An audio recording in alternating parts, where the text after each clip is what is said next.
नमस्ते।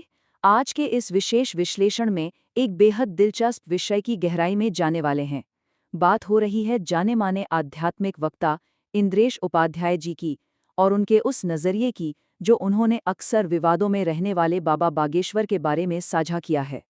Social media पर अमूमन बस चमत्कारों की ही चर्चा होती है, लेकिन आज पर्दे के पीछे की असली कहानी को समझा जाएगा, बिना किसी पूर्वाग्रह के, बिल्कुल निष्पक्ष होकर और स्रोत में दी गई जानकारियों के आधार पर। तो चलिए, बिना किसी देरी के सीधे इस चर्चा में उतरते हैं। चलिए जल्दी से देख लेते हैं कि आज चर्चा किस दिशा में आगे बढ़ेगी। सबसे पहले बात होगी दोस्ती की शुरुआत की। फिर देखेंगे स्टारडम और सादगी के बीच का वो अंतर जो आमतौर पर नहीं दिखता। इसके बाद सबसे अहम मुद्दे यानी चमत्कारों पर दृष्टिकोण को अक्रूर जी की कथा के माध्यम से डिकोड किया जाएगा। और अंत में एक बहुत ही व्यक्तिगत अनुभव पर भी नजर डालेंगे। आइए सबसे पहले इस भाग की ओर बढ़ते हैं, दोस्ती की शुरुआत, एक 2 साल का सफर। तो ये किस्सा शुरू होता है आज से करीब 2 साल पहले। और सबसे मजेदार बात क्या है पता है? बाबा बागेश्वर इंद्रेश जी से उम्र में बस 1 महीने बड़े हैं। जी हाँ, सिर्फ 1 महीना। लेकिन बाबा इस बात का पूरा फायदा उठाते हैं और मजाकिया तौर पर एक बड़े भाई का हक भी जताते हैं। इनकी पहली मुलाकात तब हुई थी जब बाबा के यहाँ एक विशाल यज्ञ का आयोजन हुआ था, और वही निमंत्रण इस गहरी दोस्ती की शुरुआत बना। और वो कोई छोटा मोटा आयोजन नहीं था। जरा सोचिए, लाखों की भीड़ कोई मामूली बात नहीं है। इंद्रेश जी वहां किसी को परखने नहीं गए थे, लेकिन जब वो पहली बार अपनी गाड़ी से उतरे तो वो नज़ारा सच में हैरान कर देने वाला था। इतने बड़े जनसैलाब का किसी एक इंसान के लिए उमड़ पड़ना वाकई सोचने पर मजबूर कर देता है। और इसी अपार भीड़ से हमारा अगला विषय जुड़ता है, स्टारडम और सादगी, the persona versus the person. अब इस पहलू पर गौर कीजिए, ये बहुत ही दिलचस्प है। एक तरफ वो बाहरी स्टारडम है जो दुनिया देखती है, लाखों फॉलोअर्स, बहुचर्चित चमत्कारों की ख्याति। लेकिन दूसरी तरफ एक ज़मीनी हकीकत भी है। इतनी प्रसिद्धि के बावजूद पर्दे के पीछे बाबा बिल्कुल सहज हैं। हर बड़ा फैसला लेने से पहले अपने गुरुओं और बड़ों से सलाह लेते हैं। यहाँ तक कि जब इंद्रेश जी उनसे मिलकर लौटते हैं तो बाबा तब तक मैसेज करके हालचाल लेते हैं जब तक कि वो सुरक्षित अपने घर ना पहुंच जाएं। ये विनम्रता अक्सर कैमरों में कैद नहीं हो पाती। पहली मुलाकात में हर किसी को संदेह होना स्वाभाविक है। ये शब्द खुद इंद्रेश जी के हैं, बिल्कुल सही बात है। असाधारण दावों पर सवाल उठाना या परखने की कोशिश करना कोई गलत बात नहीं है, बल्कि ये तो एक बहुत ही आम, मानवीय और स्वाभाविक प्रतिक्रिया है। इसी उत्सुकता को आगे बढ़ाते हुए अब उस विषय पर आते हैं जिस पर पूरी दुनिया में सबसे ज्यादा बहस होती है, चमत्कारों पर दृष्टिकोण, विवादों की पड़ताल। तो सबसे बड़ा सवाल यही है, चमत्कार ही क्यों?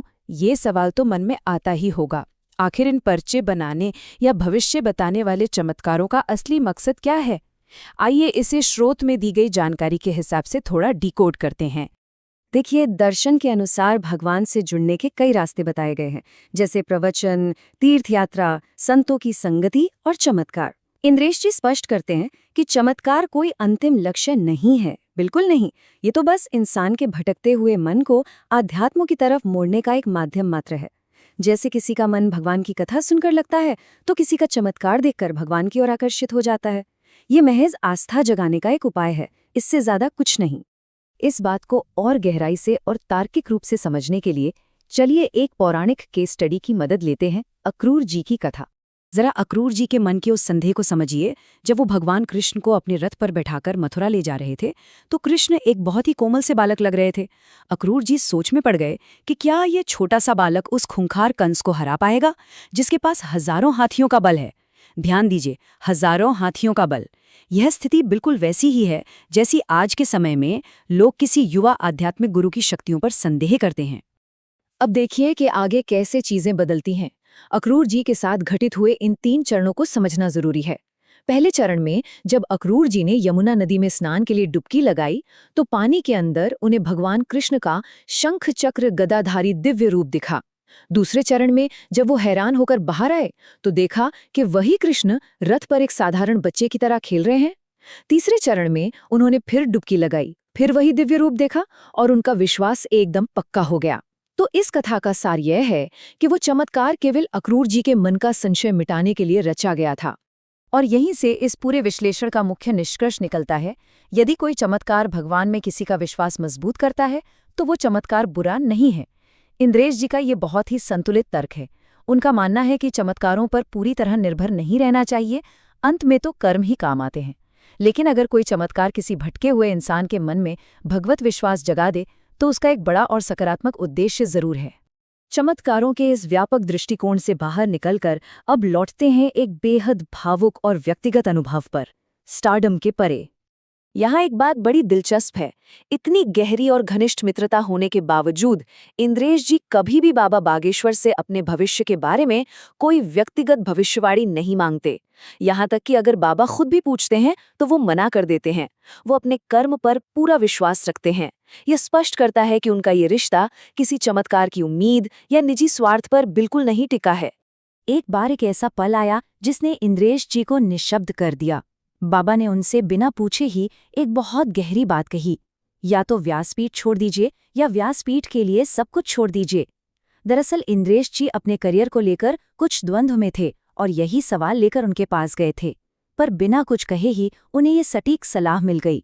उस वक्त इंद्रेश जी की आंखें सजल हो गई। ये भावुक पल दिखाता है कि बिना कुछ कहे भी उनका आध्यात्मिक जुड़ाव कितना प्रगाढ़ है। और ये आपसी समझ और सम्मान आज भी मजबूती से जारी है। 1 से 7 मार्च तक इंद्रेश जी की कथा है। और सबसे खास बात, शिवरात्रि के पावन अवसर पर बाबा बागेश्वर द्वारा जो लड़कियों का सामूहिक विवाह आयोजित किया जाता है, उसमें इंद्रेश जी ही अपनी कथा और प्रवचन देने वाले हैं। ये साझा आध्यात्मिक लक्ष्यों को एक साथ आगे बढ़ाने का एक बेहतरीन उदाहरण है। तो अंत में एक बहुत ही गहरा सवाल छोड़कर जाते हैं। क्या चमत्कार आधुनिक समय में लोगों की आस्था जगाने के लिए एक जरूरी उत्प्रेरक हैं, या केवल व्यक्तिगत कर्म और सच्ची भक्ति की ओर बढ़ने के लिए एक सीढ़ी मात्र हैं? इस स्रोत ने यकीनन पर्दे के पीछे की कहानी और चमत्कारों पर सोचने का एक नया और संतुलित नजरिया दिया है। इस विस्तृत चर्चा का हिस्सा बनने के लिए आपका बहुत बहुत धन्यवाद। जल्द ही एक और ऐसे ही दिलचस्प विषय के साथ फिर मिलेंगे।